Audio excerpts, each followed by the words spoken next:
Today on the Freemasonry Report, zombies versus the Shriners. Enjoy.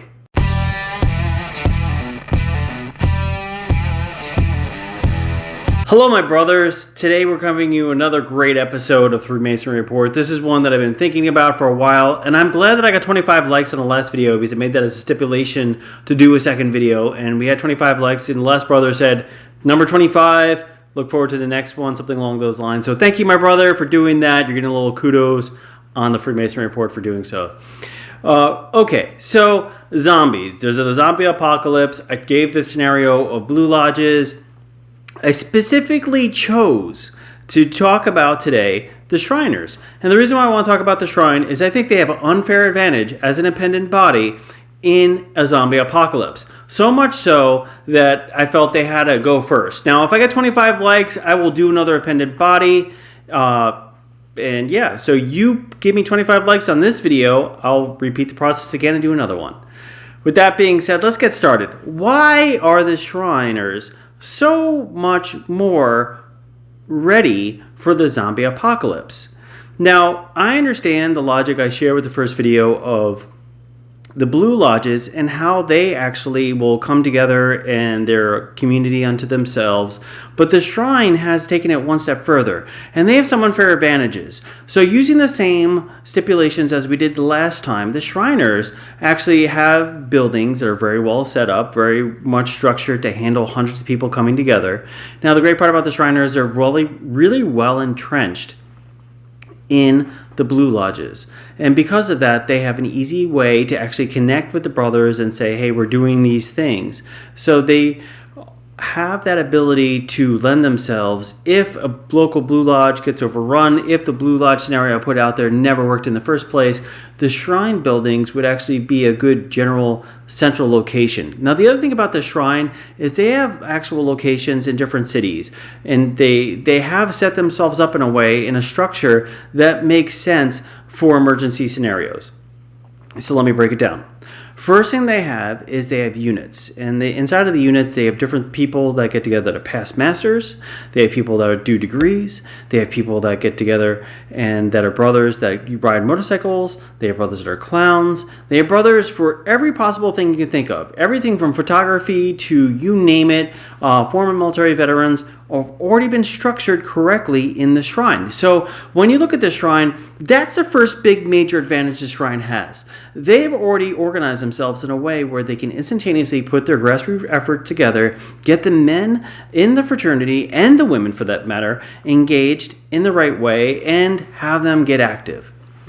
So talking more about the structural layout of everything, the Shrine is also very well organized even with the women. They have the Ladies of the Shrine, which comes in a big piece of the puzzle, because when you're trying to get everyone organized and you have a society, you have a community, as general society is breaking down, as rule of law is breaking down, the Shrine already has that built into place. They already have structures ready to go that are already established that could easily swing inward if they said, we're going to meet here in our building to have things back to normal actually fairly quickly. The Shrine has a group of elected officers per building, and they have a superstructure as well, where they have an imperial board but outside of the local board.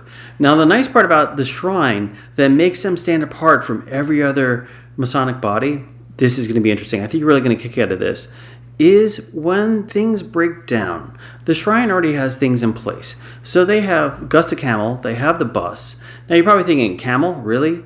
Freemasonry Report? Why are you bringing that up? Well, what that shows is they have things pre-prepped on their property without even knowing about it. They allow their brothers to store RVs on property. They have the motorcycles. They have the different types of vehicles. With those vehicles comes readiness to take on issues. All they need to do is weaponize them.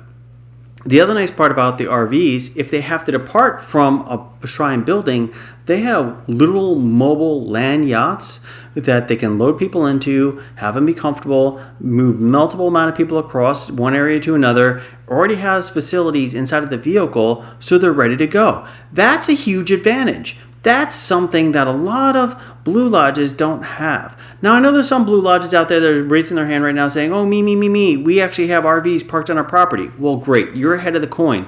But the Shrine actually goes and does this above and beyond. So with that being said, Shriners have the ability to move already figured out, the ability to host people already figured out, and there's something else that is a major advantage for them.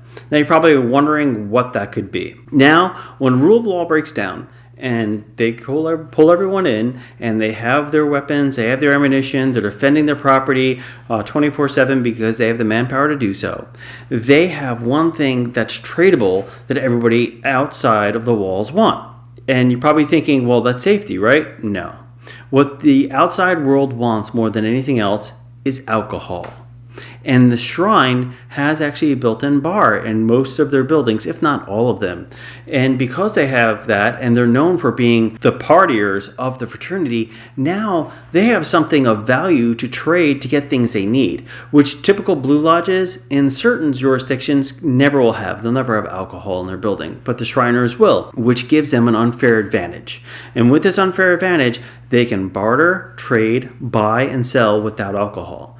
Plus, they have that alcohol, they can use it for other things internally. They can use it for keeping spirits up. And because of that, that gives them an unfair advantage. Now, when people come up to the Shrine that are just outsiders, the Shrine has something of value to offer them, and they have something worth protecting.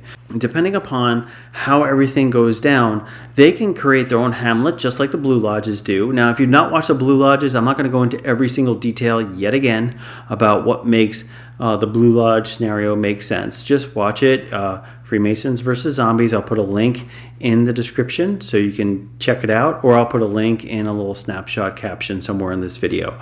But with that being said, I want you guys to consider why the Shrine is such a successful organization during the zombie apocalypse. The reason why they're so successful is those units. Going back to the beginning, they have organized structures. Now, does the Shriners have a group of brothers that probably enjoy shooting rifles? Most likely there's a few units that do have that, which means they have sharpshooters already in place. They have the marksmen already in place. They have the people that are ready to go in case of an emergency already in place. They know who those brothers are. And they have the veterans. And the veterans can organize and lead things in a tactical way, in a response way, getting things situated the correct way. They have planners in their organization as well.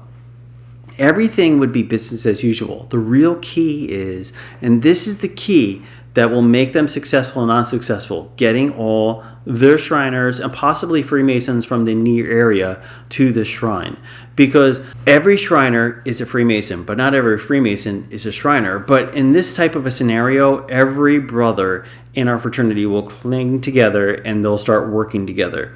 So having that network pre-built is huge. Now, the other really, really cool thing is the Shrine has so many of these buildings in different places. If one Shrine gets overrun, they can fall back to a different location, which makes it very interesting for the brothers to consider. I also want to bring up one other thing about the Shrine that I think is very important. Since they have a very active schedule, they are very willing and able to know logistics and moving things from point A to point B. The logistics are important, especially when you're dealing with an animal of any type. They have to have men ready to go to have things put together to get something that large from point A to point B. So logistics of moving people from point A to point B comes naturally to them. The other really, really important thing is they have logistics also for their fundraising opportunities that they do throughout the course of the year. So putting on the Shrine Circus is another big logistic item that they do. Obviously, that's something you have to take into account. They have men going out making phone calls.